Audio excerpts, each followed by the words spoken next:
Igbo bụ Igbo ekele m unu. Onye unu na-anụ unu bụ nwa Bunie na-agbata ete. Igbo bụ Igbo, asị m nke echi nya zele na tata bụ afịa Orie. Asị m Orie ọma no ihe ọbụla anyị na-emebe ezigbo ihe, asị m ya gazie o. Ya ji ebe n'ụbọchị nke tata bụ nkụzi maka akwari ọmụmụ. N'ala Igbo anyị, Igbo na-enwe mmụọ na-akwa n'akwa. Igbo nwechara mmụọ dị iche iche. Enwe ma nke eji eme odogwu, enwe ma nke eji achọ nwa, mmụọ dị iche iche. Mana taa anụ ihe anyị akọwa taa maka akwari ọmụmụ. Akwari ọmụmụ so n'ofu mmụọ dị n'ala Igbo anyị. Ehibe ya bụ mmụọ maka nwa. Ihe eji wee hibe akwari ọmụmụ gboo, ndị gboo hibe ya maka nwa, onye na-achọ nwa. Ịbịa ha na-akwari ọmụmụ mee omenala etu esi eme omenala, ịma amụrụ nwa debe. Ị bụrụ nwaanyị dị ede dị na mba ọzọ, ọ bụrụ na ime na-esiri gị ike, eleghị anya be ndị di gị, ihe dị iche iche dị na ebe o mee akwa nwa ahụ ebe na ezinụlọ ha. Ịbata ha be nna gị, jekwuru dị n'isi, ọ kwadoro gị akwari ọmụmụ etu esi akwado akwari ọmụmụ, ịmụrụ nwa debe. Ọhịa Igbo ji dị ebube. Igbo bụ Igbo, a sị na Igbo nwekwa nnukwu ihe. Etu esi akwado akwari ọmụmụ bụ na ọ bụrụ na anyị akwado akwari ọmụmụ bụ ndị akwari ọmụmụ ha, ndị mebisigo akwari ọmụmụ ha, ọ bụ na anyị akwado akwari ọmụmụ, a na-asụ akwari ọmụmụ asụcha ya ohuru ka aja. Ị na-eji aja asụcha ya ohuru ehuru.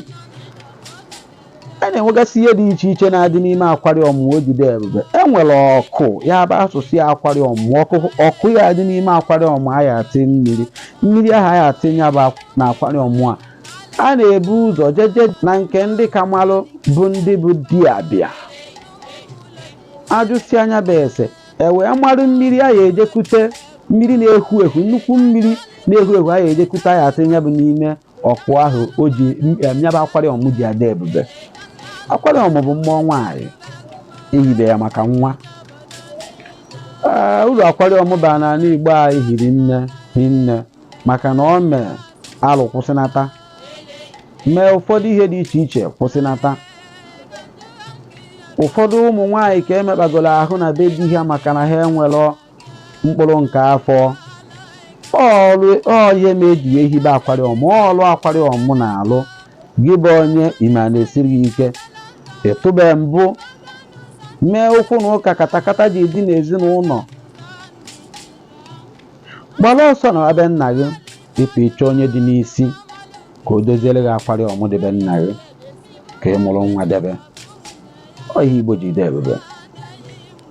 Igbo bụ Igbo, eziokwu Igbo TV ka anyị nọ na ya taa anụ. Ọ bụrụ na taa bụ izizi ị na-esonye anyị, nwa Bunie na-agbata ete na-ekwu, anyị nwere nkụzi na ihe dị iche iche dị mma n'ala Igbo anyị kụzigo dị n'afele mba ụwa ebe ahụ ị na-ekiri anyị. Etu ihe esi wee mee ka ị na-akwalite ya bụ ejije bụ inye aka tụsarịa ndị na-ebeta aka ka ha nụ, ka a wee nyekwa aka na-akwalite omenala Igbo. Metụrụ anyị aka na share button gị a ka ị share ya ndị ọzọ ka e wee na-atụsa omenala Igbo. Dịka ị na-eme nke a, ana m asị ka ndị ichie na mmụọ dị n'ala Igbo anyị meere gị ma chebekwa gị ụtụtụ ehihie na abalị. A sị na tata bụ Orie ga-amara gị mma dịka ị na-eme ya bịa ngwa ka o mesịa na Igbo bụ Igbo.